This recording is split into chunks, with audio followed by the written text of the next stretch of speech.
Hello, ഞാനിന്ന് നമ്മുടെ stove എങ്ങനെയാണ് ഇൻസ്റ്റൻ്റായിട്ട് ക്ലീൻ ചെയ്യുന്നതെന്നാണ് കാണിക്കാൻ പോകുന്നത്. ഇതിന് ആക്ച്വലി ഞാൻ എപ്പോഴും യൂസ് ചെയ്യുന്നത് സിഫ് എന്ന് പറഞ്ഞൊരു ക്രീമാണ്. CIF എന്നാണ്. അതല്ലെന്നുണ്ടെങ്കിൽ ഈയിടയ്ക്ക് എനിക്ക് കിട്ടിയ ഒരു സംഭവമാണ് ലുലുവിന്ന് സ്കോറിങ് ക്രീം എന്ന് പറഞ്ഞിട്ട് ഇത് രണ്ടിൽ ഏതാണെങ്കിലും കുഴപ്പമില്ല. നമ്മളിത് ഒഴിച്ച് കുറച്ച് നേരം പിടിക്കാനിട്ടിട്ട് ഒരു 15-20 മിനിറ്റ്സ് എങ്കിലും നമ്മൾ പിടിക്കാൻ വെക്കണം. അത് കഴിഞ്ഞിട്ട് നമ്മൾ യൂസ് ചെയ്യുന്ന സ്ക്രബ് ഉണ്ടല്ലോ, സ്റ്റീലിൻ്റെ സ്ക്രബ്ബ് വെച്ച് ജസ്റ്റ് ഒന്ന് ഉരച്ച് ഇടയ്ക്കൊന്ന് ജസ്റ്റ് ഒന്ന് ഉരച്ച് വിടണം, ഒന്ന് സ്ക്രബ് ചെയ്ത് വിടണം. അത് കഴിഞ്ഞ് കുറച്ച് നേരം കൂടെ അതങ്ങനെ വെച്ചിട്ട് പിന്നെ ഒന്നും കൂടെ ഒന്ന് സ്ക്രബ് ചെയ്ത് ഇതുപോലെ ക്ലീനായി ഇങ്ങനെ വരും. കണ്ടോ? ഇതുപോലെ ക്ലീൻ ചെയ്ത് നമുക്ക് പെട്ടെന്ന് എടുക്കുന്നതായിരിക്കും. ഇത് ഏറ്റവും പെട്ടെന്ന് നമുക്ക് ചെയ്യാൻ പറ്റുന്ന ഒരു കാര്യമാണ്.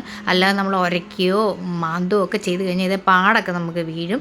സോ ഇതാണ് ഏറ്റവും ബെസ്റ്റ് ഒരു സൊല്യൂഷൻ. നമ്മുടെ നല്ലപോലെ ക്ലീനായി നമുക്ക് കിട്ടും. ഇത് സ്റ്റെയിൻലെസ് സ്റ്റീലാണ്, നല്ല വൃത്തിക്ക് ക്ലീനായി കിട്ടി. സോ ഇങ്ങനെയാണ് യൂഷ്വലി ഞാൻ ക്ലീൻ ചെയ്യുന്നത്. നിങ്ങളും ട്രൈ ചെയ്ത് നോക്കുക.